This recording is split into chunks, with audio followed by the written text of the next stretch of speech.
Hi, everyone. Welcome back to the BNI Partners in Excellence show. My name is Andy, and today I have Jose Guzman here with SmartWay Junk Removal.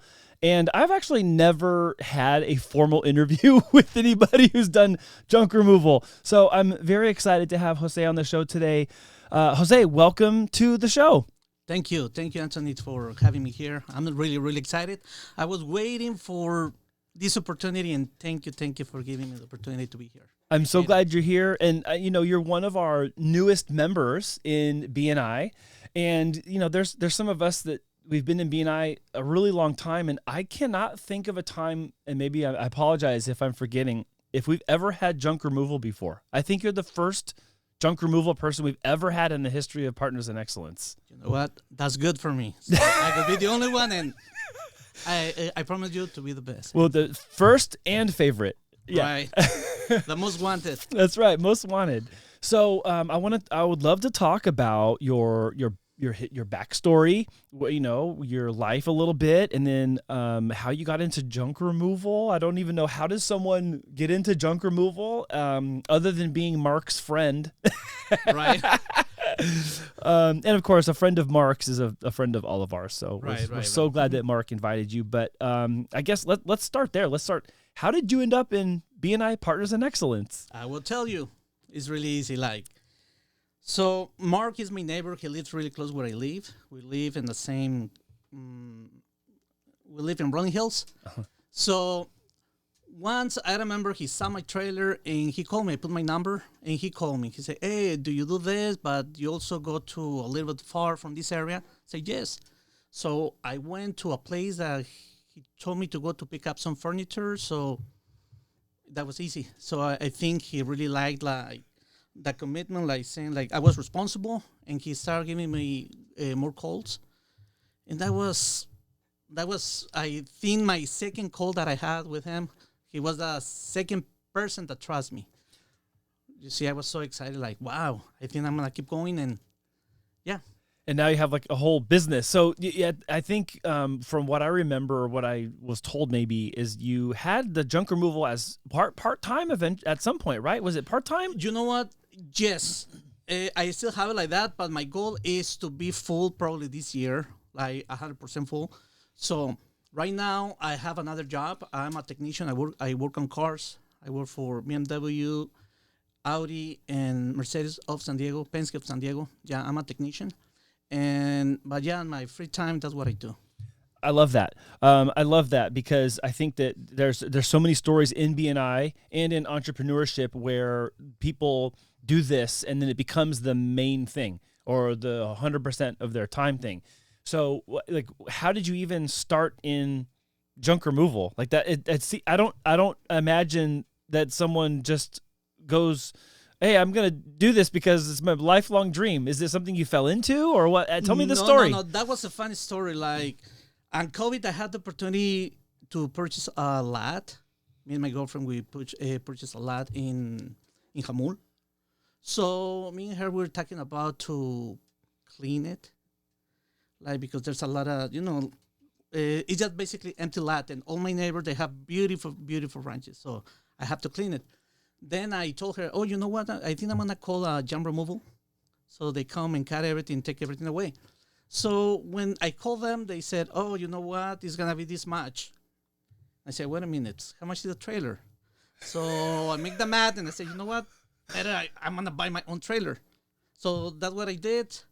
So I bought it. Then a couple of neighbors, they saw my trailer and they asked me, "Hey, do you do some junk removal?" I said, "No." So that's personal trailer. But they keep asking, and I told my girlfriend, "You know what? I think I'm gonna put the sign to see what happened." So yeah, I put it there. One person called me. The second person that called me was Mark. Wow. And he ended up being my neighbor. Wow. He said, I think I know you. I think you live in the same area that I live. And I'm so thankful with Mark because he was the person trust me. I remember the first job that I got, he told me, "Go to this place. Here is the key. Just open the box, open it, and take everything." So I felt really oh, this person really trusts me. So yeah, a lot of confidence. Oh yeah. Yeah. I was so happy to do that for him. And then he started calling me a couple more times, and then he told me, you know what, I think you could be good for this place. He told me about BNI, but I didn't understand what he was talking about. Like, he said, you know what, you should come with me to give it a try and see if that's something that you want. Then I remember the first time when I went there, I was really nervous. I was like thinking, what are they going to ask me? I thought that he just told me to go just to hand out my business card. So, but yeah, I remember you asked me some question, but I didn't understand the concept still, like, until I started like seeing like, oh, I think this person already made business with this person. I think he sent people to this person. So what I saw, it was a ball just bouncing from one side to another side, one side to another side, and thinking, oh, you know what? I think the first day I fell in love with the whole group. I said, you know what? I think this is going to work for me. I think they all fell in love with you too, because like, hey, we know lots of people with junk that needs to be removed. Right. And you know what? This is funny. Like, every single member, they have trash. Oh, yeah. You know, they have trash in their garage, I'm pretty sure. So you own a house, you have trash. You have extra stuff. Right. Even when I look around my house, I'm like, oh, how did I forget that I have all this over here? Yeah. I think there's something about, when people get comfortable in their place, they stop seeing all like the stuff, and then sometimes someone else comes and hey, what's that? Like, oh, you know what? I forgot that's over there. I didn't like I walked past it. I'm like blind to it. But what was interesting, what I remember about you coming into the chapter was I was thinking, oh my gosh, this guy's going to get so busy, because it's kind of like an unspoken thing where I know, and I know we haven't talked about this yet, but I know you get called into a lot of situations where there's people hoarding. Oh, and wow, yes. Their house is overflowing with trash, garbage, things that they've collected for years that they don't need and they just need to get rid of it. And it's also, for most people that are in that situation, or the family or friend connected to them, it can be kind of embarrassing or shameful. And I just remember thinking, Jose's going to get so much business from this group because we all know somebody who has that kind of situation. So in the short time that you've been in BNI, how many big calls have you gotten for junk removal so far? Oh, I can tell you probably like big ones, I can say like 5, but there's always one bigger than the other ones, right? So it's relative, right? Yes. Big is... I got a referral from John Lloyd. Uh-huh. I think that's the biggest one so far. It was a house right in oh my God, Carlsbad. Right in Carlsbad. I went there. I have to get like 8 people to help me to do the whole job. It took us like pretty much like almost 3 days. Wait, 8 people? 8 people, yeah, with myself. Yeah, 8 people working 12 hours. How much stuff was there? A lot. Was it one house or like a duplex? One house. No, just one house. Oh my gosh, no way. So probably it was like 12 trips to that landfill. Did you the Mira Mesa one? Which landfill? No. In Carlsbad. Yeah. That's right. I was so lucky, like from that house that I was cleaning. That's right. It was like 3 miles away from that house. Yeah. So I keep forgetting. I keep forgetting there's that one up there. No. Yeah. I keep thinking of the one off the 52 freeway in Claremont or Kearney Mesa. I don't know which one it's called, but anyways. So 12 trips. Miramar. Yeah. Yes. No, not that one. 12 trips. So 12 8 guys. 8 guys. 3 days. 3 days. 12 trips of like a roll-off dumpster. No, you know what? I tried to get one of those, but we couldn't. Oh, wow. We couldn't. It was not because the street and because the angle, it was so steep, the driveway. They said, no, we cannot do that, just for safety.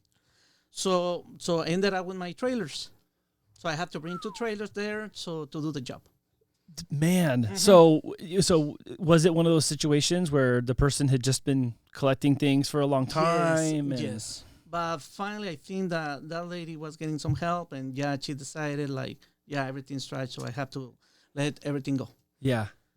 So that one that was my biggest job, and man, I think from that job I earned so much experience. So I'm happy that I was able to get that one done, and thank you to John Lloyd. So are you getting, I know you're getting referrals. I see them happening in the room where people have a referral for Jose. I have another referral for Jose. So clearly the people in our group have obviously they trust you, but they've been able to refer people they know that need help from you. Yes. Are you getting like one referral a week on average, like 2 a month? Like how many do you think you're getting these days? Okay, sometimes I get like probably like 2 referrals a week. Sometimes I get 1. Sometimes I take a break for a week, and then I start getting like 3 or 4. Yeah, it's getting busy, so I'm happy.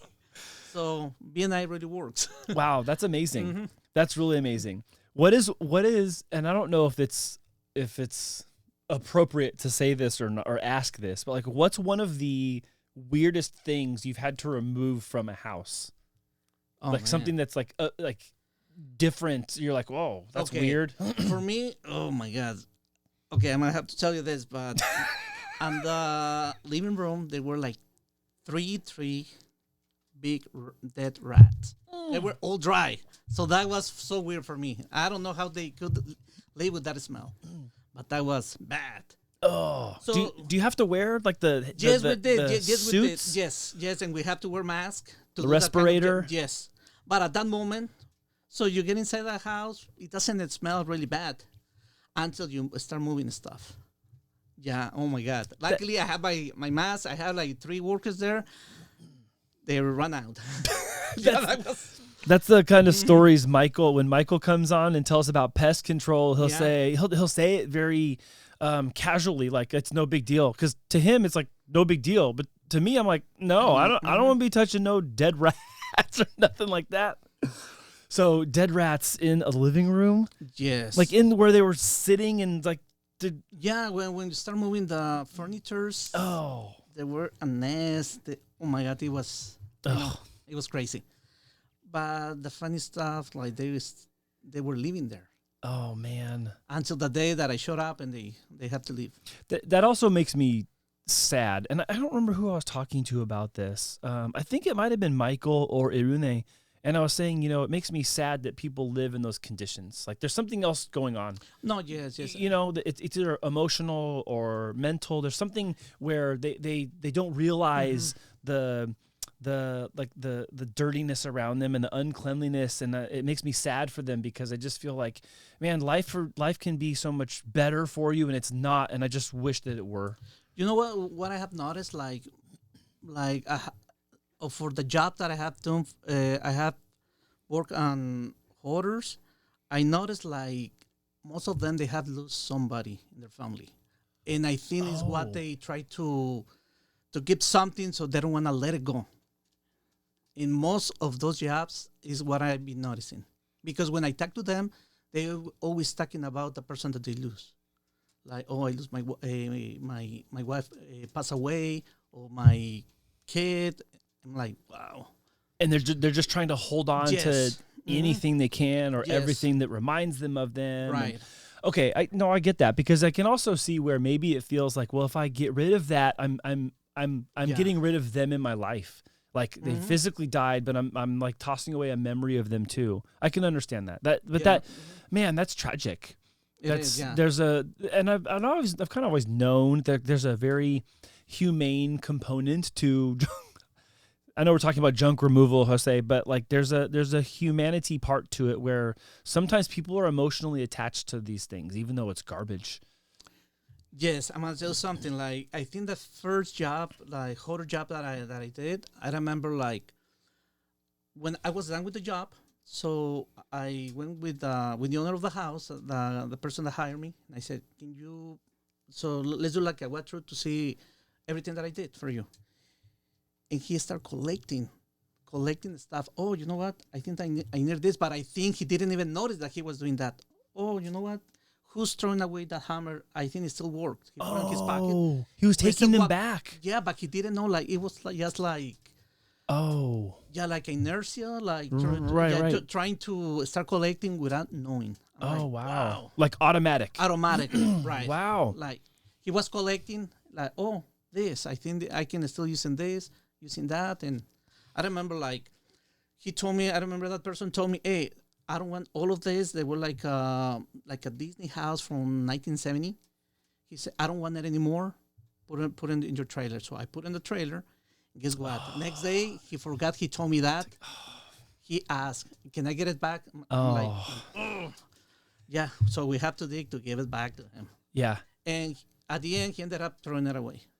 Does that happen a lot, or is that only occasionally? No, a lot. It happens a lot. Yeah, a lot. So what I try to do when they call me for a hoarder or cleanup, so I said the person cannot be there. Because definitely they cannot be there. Yeah. And have you ever been somewhere where they had a behavioral health professional there, or like a psychologist, or? Yes, because I've seen that on TV where the person's like talking them through, like, okay, so you're gonna keep this and trash that, and so you've had those situations. The first job that I did, the first one, there was a lady. The first one. Yeah, I'm gonna tell you about that job. The first job, it was a little bit terrifying for me, like because the person, he was so nice, but I know he was under medication. When he was under medication, he was somebody else. So when I finished the job and I said, you know what, like, it's time for you to pay the bill, right? So he refuses. He said, no, I cannot pay that. And he ended up bringing a gun. And I said, yeah, but the lady talked to you. What? He brought a gun out? No, he had a gun, yeah. Well, not a gun, it was like a rifle. That's still a gun. Well, yes. Okay. I know. It does the same damage, right? Like, yeah, he told me, no, you're not getting paid. I never called you. Yeah, you call me, you agree, you sign here. Say, no. So do whatever you want. I'm not going to pay you. Or if maybe you want to pay, come tomorrow. It's okay. I give him until tomorrow, until his medication was down. But I couldn't find him. So I ended up calling the real estate agent. And she's the one that helped me. Say, don't worry, you will get paid. You have evidence? Oh, yeah, I have a lot of evidence, video, pictures, him signing something. And okay, that's good enough. Yeah, it took like a month, but yeah, I got paid. He pulled a rifle on you? No, like a shotgun? No, but he had it in his hand. Wow, my God. When I was talking, but he was really that's close enough. Yeah. That's close enough. Yes, he was losing control. Like, my gosh. If you keep asking me, something's gonna happen. He didn't say that though, but I felt it like. Yeah, you're nervous. Okay, so I walk away. Yeah. Oh my gosh, that's scary. Yeah, that was my first big job, and yeah, it was scary, but and then I'd go at the end when I got paid. Your very first job, some guy's got a gun. Yes. That's crazy. Oh my gosh. How did you tell? Have you told anybody else this? I know you're telling me, but have you shared this with anybody? Yeah, I think a couple guys and BNI when they asked me and the real estate agent. Well, yeah, but like, does your family know this? My girlfriend did. Yeah, I told her. Now they do. It's on the game. Yeah, it's online. Now you know. Now you know. Yeah. Remember that day I came home sweating really bad? I was scared. Oh my gosh. So, okay. So your biggest job, 8 guys, 3 days, 12 trips. You have a gun pulled on you on your first job. What other kinds of crazy things have happened to you at places where you're doing junk removal? Oh, like when I do jobs, sometimes they said, okay, you will get paid tomorrow, and takes like a couple months just to get paid. Or they always pay, but sometimes they forget. Like I did the job. Yeah, you told me. Remember, I have pictures. Okay. Then I get paid. Like, yeah, but it's this junk removal thing, I think, it's really nice. Really, I enjoy it. You know what's the most thing that I enjoy? Like when my trailer is full of trash and I go to the landfill. That gives me so... Really? Yeah, you know what? Because I think that reminds me when I was a kid. When I was a kid, like always I wanted to try like a big truck. Really? Oh, yeah. Okay. Well, let's talk about it. Oh, yeah. Tell me. That was like, since I was little, I always pretend like I was pulling something. That was my truck, and I have a lot of stuff, and I was going to the landfill to dump everything. So I have like a little truck. My mom bought it. It was a plastic one, but that was the best toy that I have ever. And I was pretending that I was driving it. I put, some rocks. And every single time when I do a trip to the landfill, that thing comes back. Wow, the day when I was dreaming. Wow, That's amazing. So I forgot about something till right now when you mentioned that. When I was a kid, my family, we grew up camping. So we had a Suburban and we had a trailer, and we towed the trailer. And before I could drive, I'm just remembering this right now. I used to pretend I would tie our wagon like behind my bike, and I would like pretend in my driveway and in the street and on the sidewalk like I was pulling the wagon like it was my trailer when I was a little boy. I haven't like remembered that in I can't tell you how many years until you mentioned that right now.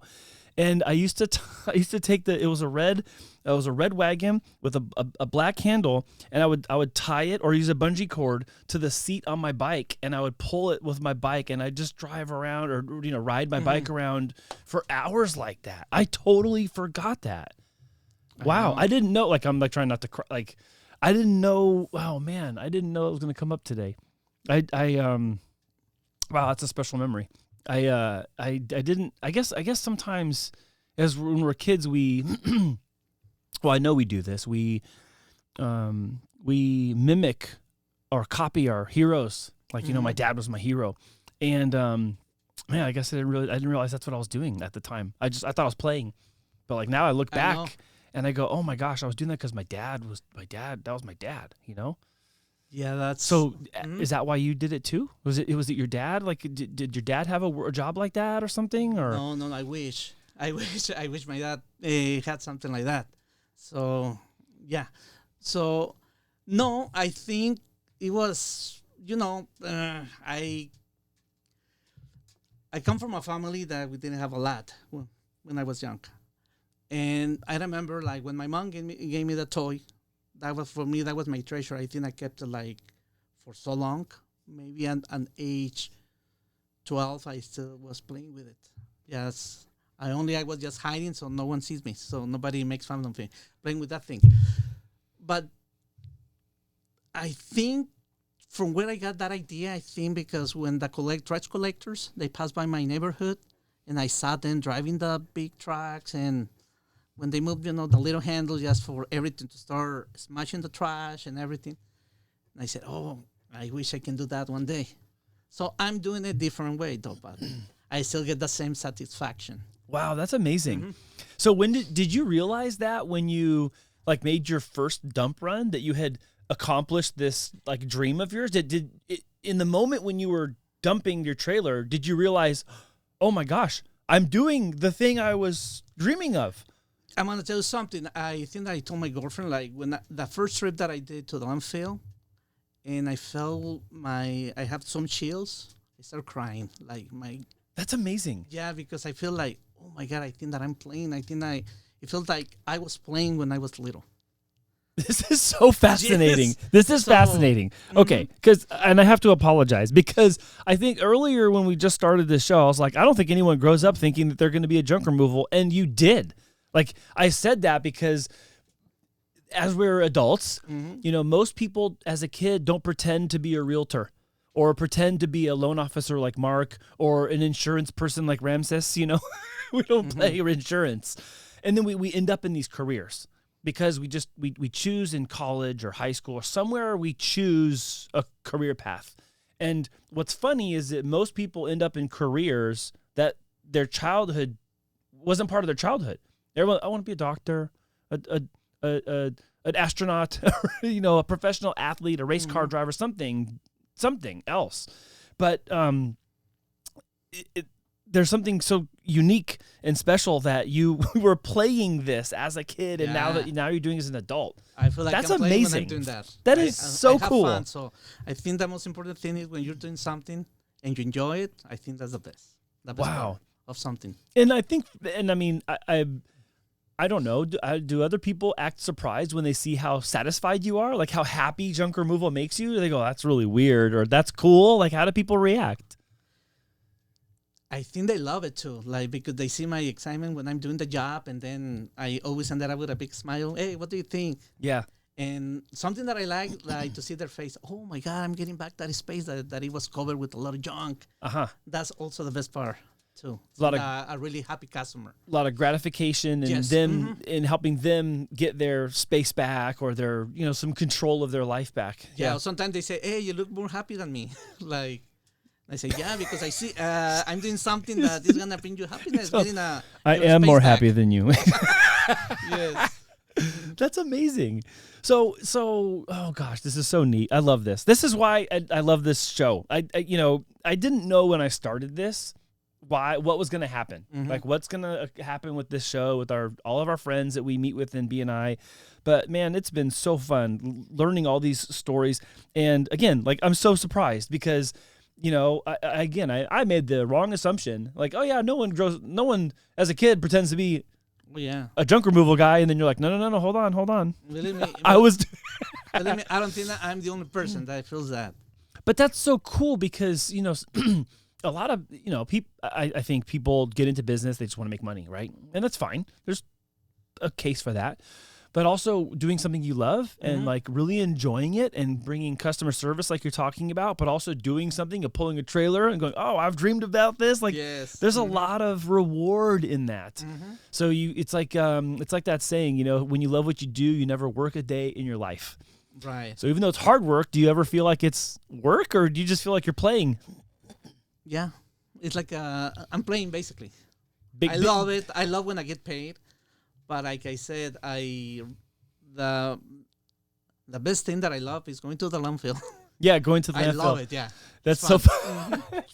It's fun. I like going to the landfill too because that means I'm getting rid of a lot of junk in my life. Oh my gosh.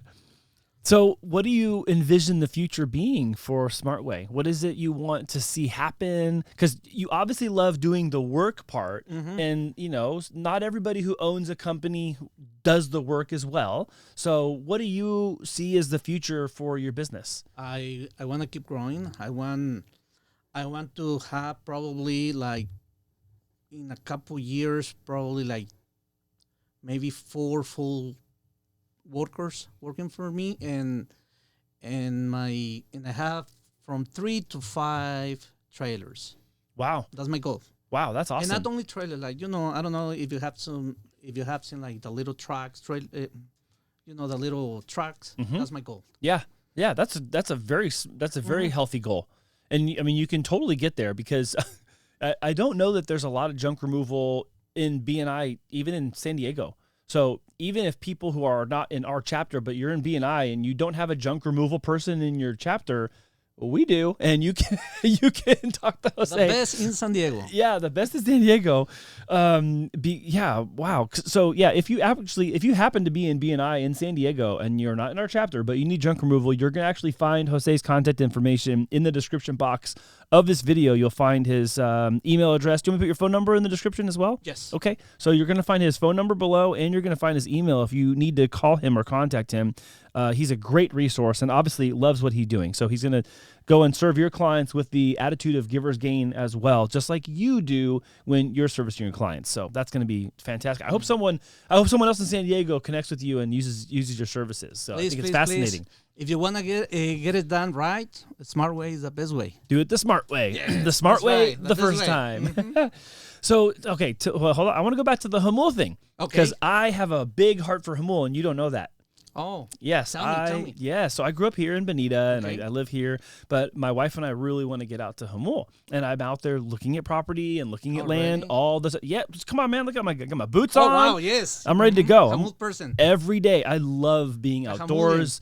I love being outdoors. I love ranching. I love horses. I love all that work. Just like you're talking about work. Like, yes, I do video, and I love that part of the creativity. But I love being outside. And I love working with animals. So why did you buy land in Jamul? What are you trying to do out there? Okay, my girlfriend and I, when we bought that land, we were thinking to build our retirement place, our retirement house, because, like I said, I would like to have my chicken coop. And COVID, we had the opportunity to buy a land. We were looking at some houses, and I remember I told her, why we don't start from zero, like getting the land and we can build our house that way that we want it. So we ended up, I don't know if you have seen the, it's like the Post Market right on Lion Creek Road. Yeah, it's right there. It's right there. Really? Oh, yeah. That was the last lot in that area. So we ended up with 7 acres, but it's gorgeous. We love it. So really do you stay out there now already? Because I know you stay out here, but you have the land out there. Yes. Got it. I stay right here in Rolling Hills. And yeah, we have the land, and we were thinking to put like a manufacturer house right there. And then I remember like Manny from BNI. He gave me another options too, like, oh, I can build you something. Say, okay. So that could be also maybe, I don't know, for next year. I don't know, this year. I don't know. But Yeah. That's our goal too. Okay, great. So you want to build a house out there, some sort, stick build or manufacturer. So you say you want chickens. What else? What else do you want to have? Oh, you know what? A lot of trailers right there. A lot of smart way junk removal trailers lined up. You see, the big empire is coming. That's amazing. Yeah, big empire. I think I love Humboldt because it used to feel far away. So even though I grew up in Bonita, East Lake was not this far east, and now it's this far east. Humboldt is very close. It is. Yes. So it's just changed over all these years, and it's actually not as far away as everyone thinks it is. And there are still some places that are a little more remote, but they are still close to the edge of this part of the city, and I love that because even when I'm here, I'm maybe only 20 minutes away from the place where I'm looking at, and that's close enough for a daily commute, and I'm excited about that myself. So yeah, Humboldt is so beautiful. Did you grow up on a ranch or on land, or did you grow up in a neighborhood that was kind of like that, more rural or more city, or what? No. I grew up on the city, and I think for people from the city, they want to move there. And I know a couple neighbors in Humboldt that they want to move to the city. So we're the opposite. Everybody switch. Yes, everybody's switching.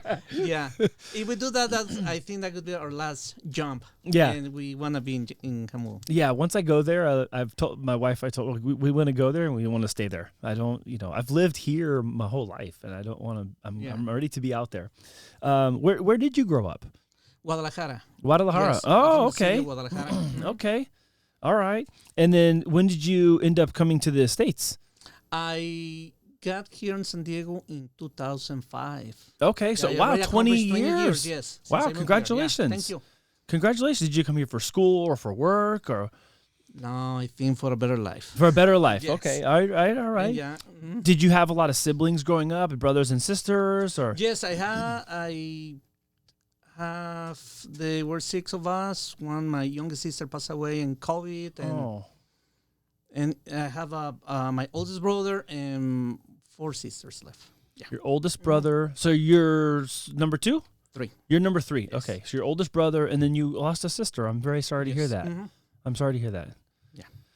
So do you still get to see everybody? Or? Yes, I go there probably like 4 times a year. Okay. Yeah, I go there to Guadalajara 4 times a year, but I always go for 4 days. Yes, just basically for the weekend, yes, and come back. Yeah. What's something that you think about when you think about your childhood and being a younger boy? Like, what's something that you remember fondly that you like about when you were a kid?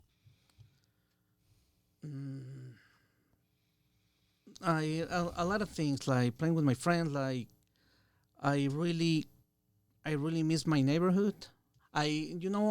Since I was 9 years old, I used to work on a fruit market. Yeah. And I think I missed a lot that time. What did you do? I was selling oranges, tomatoes, by the kilo. Yeah, since I was little, and it was fun. But then it started getting harder because, for a little kid, getting up like 4 a.m. and getting back home 6 p.m. I think it's not healthy. That's a long day. Yeah, it is. Yeah, that's a long day, and I think we have laws against that. Yeah, on this side, I think we have laws against that. I think we still don't remember. We don't have memory. Yeah. No, that's. But I mean, do you think that? I understand that I don't want to make light of this because that's obviously being overworked. But do you think that helped teach you some a certain type of work ethic where, like, okay, something can be hard, but I'm going to do it, or I can do it? What are lessons learned? What did you learn from that season of your life?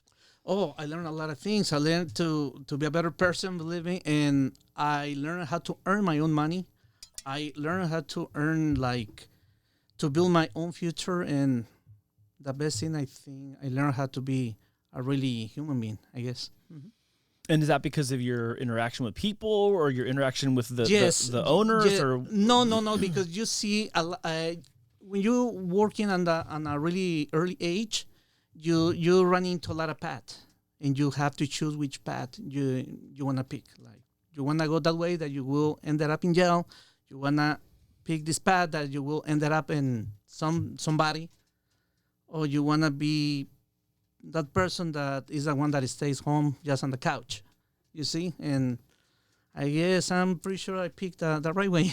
So was there a moment or was there a time when you remember making that choice consciously? Like, were you a certain age and you're like, you know what? I'm going to choose this path. You know what? Yes, I think 6, age 9. Right away. Right away, yes.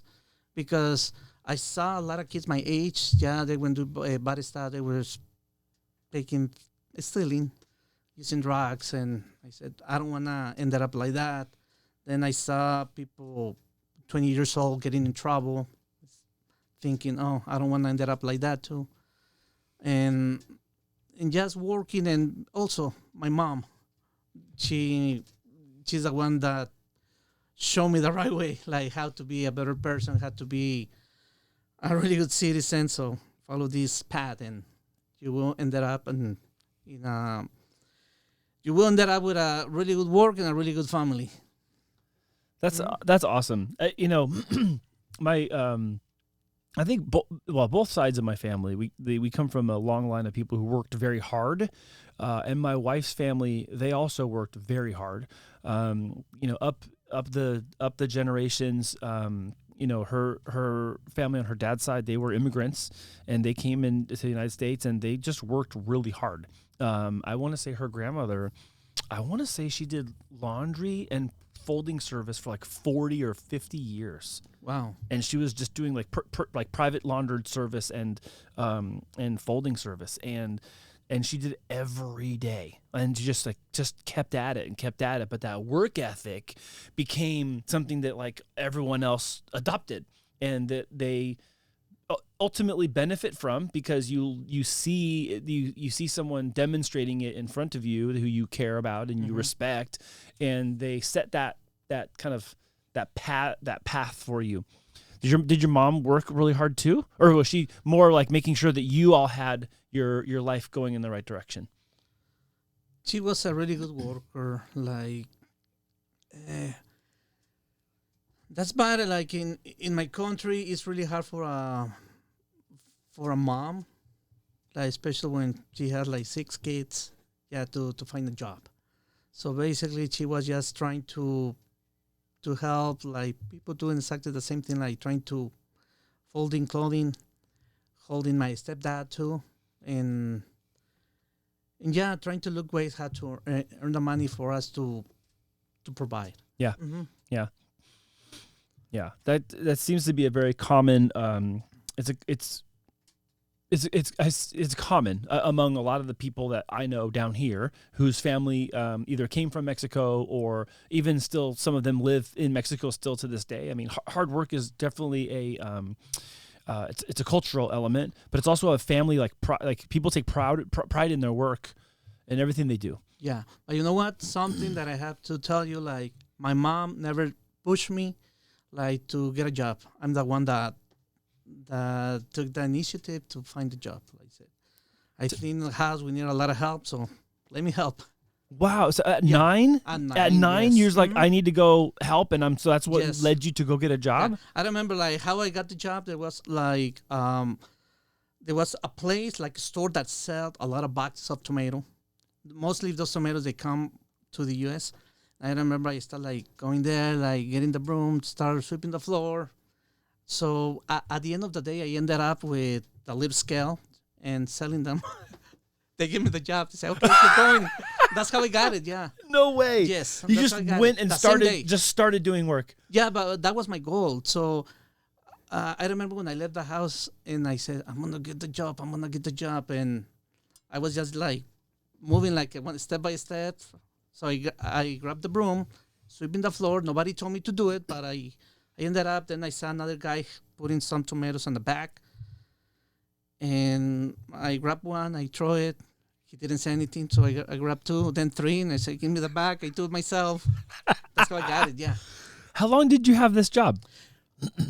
Selling the tomatoes, I think for a year, I guess. Mm-hmm. For a year, when you're a kid, so a day is like a whole year, right? Yeah. But I think until I turned 10, I think I moved to the next store that they pay me better.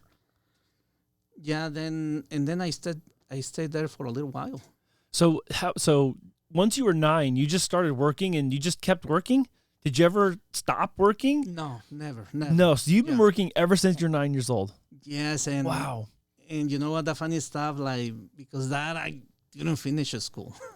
Okay. I didn't finish school, and yeah. So what other kinds of jobs have you had? Not a lot. Usually when I get a job, I always there for a long time. So I remember, I can tell you, like, that was on the first store. I remember from 9 all the way to 16. Then I helped my uncle on his body shop for 8 years. Then I moved to the place that he's still working on. Got it. So you were doing body shop work as well? Okay. Yes. I'm a technician. Yeah, and basically what I do, like when your car is in a big collision, my job is to get it exactly the same measurement and, Yeah, same condition. Same condition. It has to be perfect, the car. Basically. We have a former member, Alex Doria. Alex, who used to be with BNI Partners in Excellence, and he owns his own Fix Auto out in Santee. Yeah. Do you know Alex? Do you know Alex? No, but I have heard about Fix Auto. You heard of Fix Auto? Yes. Yeah. So Fix Auto out in Santee. Alex used to be a member of our chapter years ago. He actually worked with a guy named Greg Carter, who used to be Carter Collision out in El Cajon. And Carter Collision was Greg Carter, and he was in BNI Partners in Excellence first. And then Carter Collision ended up getting bought by Fix Auto. Greg hired Alex to come work at Fix Auto. Then Alex ended up opening up his own Fix Auto, and now he has his own shop out in Santee. Wow, this small world. All from BNI. And that's actually not even there's another part of the story. The reason Alex found out about BNI is because there was another member who was in BNI who did flood restoration many, many years ago. And Alex was a salesperson for him. And then Greg hired Alex away from the flood restoration company to come do auto body. Really? Yeah. Oh wow! Yeah, there's a lot of stories in there's a lot of stories. The guy's name was Martin Aguilera, with Serve Pro. He used to be in our chapter many years ago, and Alex used to work for Serve Pro, and then Greg hired him away from Serve Pro to come to Carter Collision, and then now Alex owns his own body shop many years later. So, wow. But I've had the privilege of making Alex's Fix Auto commercial, so making it of the shop and him talking about what their values are as a collision repair company and all that. So, and I love cars. Cars is like one of my loves. Horses and horsepower. They're my two loves, okay, really? Jose? Horses and horsepower. They go together, right? Nice. Do you like cars too, or you just like, I know you work on cars, but do you love cars? I love working on cars, but no, I'm not a car person, basically. Not a car guy? I love to work on cars, but no. What is one of your favorite things about working on cars? Like, you have to see the cars first to understand me. Like, to see the main damage that is on the car. Then you fix it, you do everything, and then when the car leaves the shop center, yes, yeah, you feel like, oh my God, I did that. Like you working on a $250,000 car, and you do probably like $80,000 repair, and you hold on, $250,000. What are you fixing? G63 AMGs? Yes. Yes, exactly. See, I'm a car guy. Yeah, I'm like, Mercedes, hold on. exactly. You know, $250,000 Mercedes, Yes. BMW. You're only talking about a couple of different cars at that Those level. are the ones, yes. Those That are was the ones. G63. Audi's R8. The R8, yeah. Yes, I just fixed Audi R8. You know who used to have an R8? Chris Vakowski. Really? Oh, it was awesome. Oh yeah. Wow. Yeah, the V10. He's probably going to be mad at me for saying this, but many years ago, Chris had an R8. Oh, man, that car was awesome. Oh, wow. Yeah, okay. That car is... Well, the car is awesome. No. Yes. But I didn't know that he had one. Oh, yeah, man. I'm impressed for that. Wow. Yeah, nice. no, that's a fast car. Yeah, so you're fixing G-Wagons, huh? Yes. I was just telling my daughter, I was teaching my daughter about G-Wagons. I fixed the Mercedes. I made the BMW, Audi, Mm-hmm. everything is mostly everything that is aluminum. Mm-hmm. I'm a certified like. Oh, that's very Yes. specific. Aluminum's hard to work with. Oh yes, it is. It is. Yeah. It's very delicate, but it's rigid. I mean, it's weird. It's like delicate, but it's also very sturdy when it's in its right It really position. does his work. Yeah. It has great strength integrity until you smash it. Yes, I have a title. Yes. Yeah. So they said that aluminum doesn't have memory. So the aluminum only bends 2 times when it's already made and under collision. Yeah. So you don't fix it. Yeah. So it has to be replaced. Has to be right now. replaced. Yes. Yeah. That's what makes it very expensive. And really light too. Yeah, really light and really expensive. But as you were saying this, I realized what the common denominator is. You like restoring things to the original condition, whether it's junk removal or it's the car repair. They both get to their original state and back in the hands of the owner. Yeah, basically That's really That's how it unique. is. That's really unique. So I don't want to put you on the spot because I know you have this, you have your job and you have your business, but if you had to choose, how how soon would you want to just do the junk removal only? Is that something like if tomorrow we had all the right business for you? You know what? If I get the chance and I get to the point that I want to be, I think junk removal. You will think, why? If you're doing something, working on luxury cars, that is basically a career, and why you're choosing junk removal? Right now, I think I'm on the position of I want to balance my freedom, and I think that has more value than working 8 hours on a place, right? So I own a lot for to the job that I have. Everything that I have, I got it from my job. But like I said, right now I'm in that stage of my life that I want to balance my freedom, and I think my freedom has a really high value. So that's what I want to do. That. So how quickly do you think that's possible? Is that something you envision that could happen by the end of this year or something next year? How fast do you think? Put in my mind 2 years. In 2 years, in okay. 2 years, yeah. Yeah. And I think I'm on the right way. Good. Mm-hmm. Okay, good. I think we can help you with that. Please. I think we can help you. If the number of referrals is any evidence, I think that if that continues and it can scale and grow into even bigger jobs, then I think you're on your way. Oh yeah, that's what I love to go every Wednesday. Yeah, me. You're excited. Yes. I love how excited you are about BNI and about learning all this, and just even about the work that you do. It's very special. Like I mentioned earlier, some people, they're in jobs where they didn't envision themselves being in that job as a kid. They didn't dream of being in, whatever, right? But you did. And so when people are in BNI and they have that passion that's fueled by their childhood dreams, I've seen that go very, very far, very quickly, because people want to be on that team. People want to support that, and they want to see you win. And that's that giver's gain part of people that wants to see you go and have that and achieve that. So, believe me, and I know that I know that it will happen. Believe me, and I'm so confident that I'm gonna reach my goal. I think you are, and we're all behind you. We're all believing that for you too. I don't think you. I'm sure you don't even know how much time has passed. Maybe like 10 minutes? No, we're at 48 minutes. Oh wow, it feels like 10 minutes. It feels like 10 minutes, huh? So I'm gonna ask you just a couple last questions so we can wrap up. But I've asked this to everybody, so I'm gonna ask it to you too. Go ahead. Is if you got to thank somebody, I put you in the middle of a stadium with 100,000 people watching, and I hand you a microphone, and you can thank somebody, who are you thanking? Who am I thinking? Who would you thank? Yeah. Right. Who would you want to say thank you to? For anything, personal, business, someone you care about. You know what? I think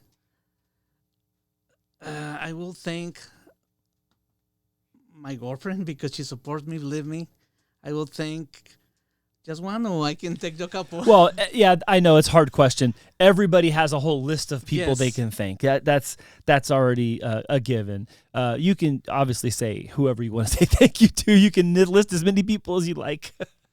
Okay, I will say like my girlfriend.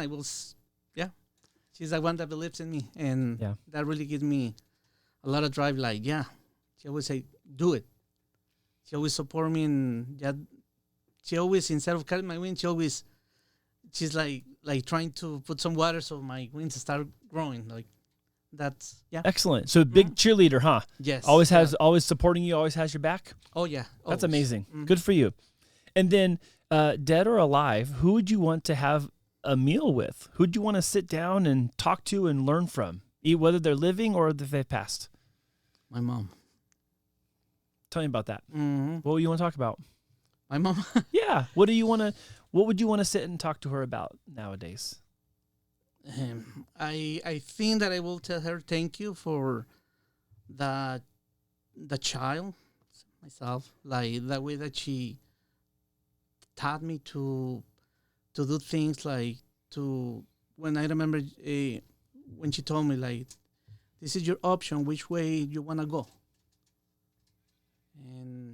And I remember I told her, and I said, Mom, so trust me, like I'm not gonna disappoint you. So trust me. I think I will try my best to do things right.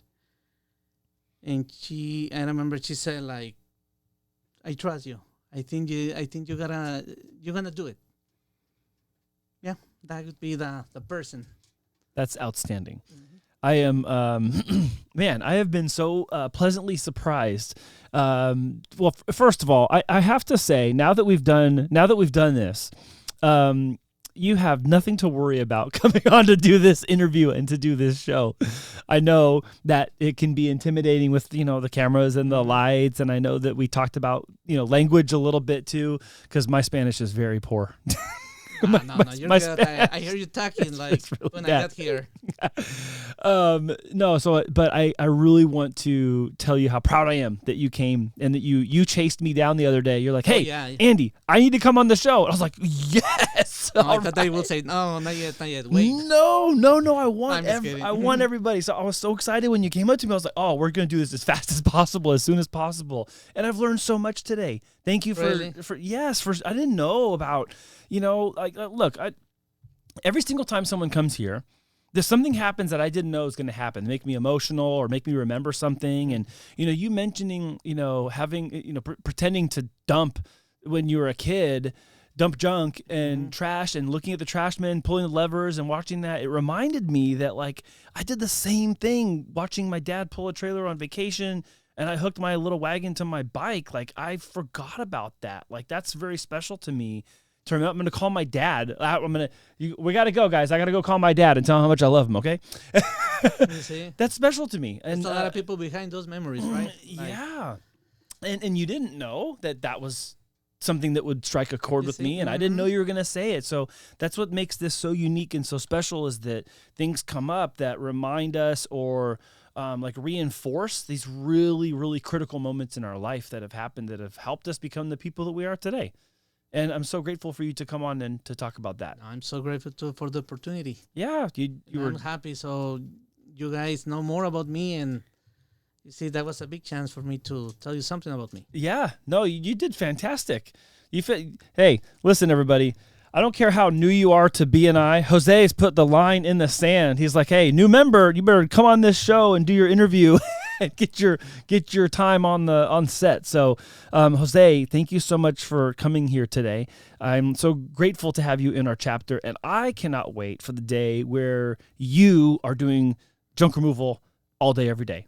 And you have all your trailers and all your trucks, and we get to all celebrate together with that. Yeah, and you know what? When that happens, please invite me back. So, hey, tell you about it. You know how when they put like a new boat in the water, they smash like champagne against the boat. What are we gonna smash against your trailers when you buy new trailers? You smash some Modelos or some Coronas, so smash some beer? No? Maybe tequila, maybe a couple bottles of tequila. Oh, that's an expensive smash. Okay, well, you heard it here. Yeah. All right, well, Jose, thank you so much for coming on to the BNI Partners in Excellence show. Thank you all for watching this show. If you want to network with Jose and myself and the rest of the BNI Partners in Excellence chapter, you can meet us down at the Chula Vista Golf Course in Bonita. That's right, the Chula Vista Golf Course in Bonita, 4475 Bonita Road every Wednesday at 7 a.m. Our meeting starts. Open networking starts at 6:45. Get there bright and early. You're going to have to get there pretty early to beat Jose, because I'll tell you, sometimes I'm showing up at 6:30 and this dude's already there ready to go. So you're going to get your opportunity to meet him, meet me, and the rest of the crew down there. You can register yourself and your business by clicking the link in the description box below. Jose, thank you so much for coming on the show. Thank you, Andy Cruz. Appreciate it. Thank you all for watching. Remember to like the video, subscribe to the channel, and we'll see you with another great guest next week. Later.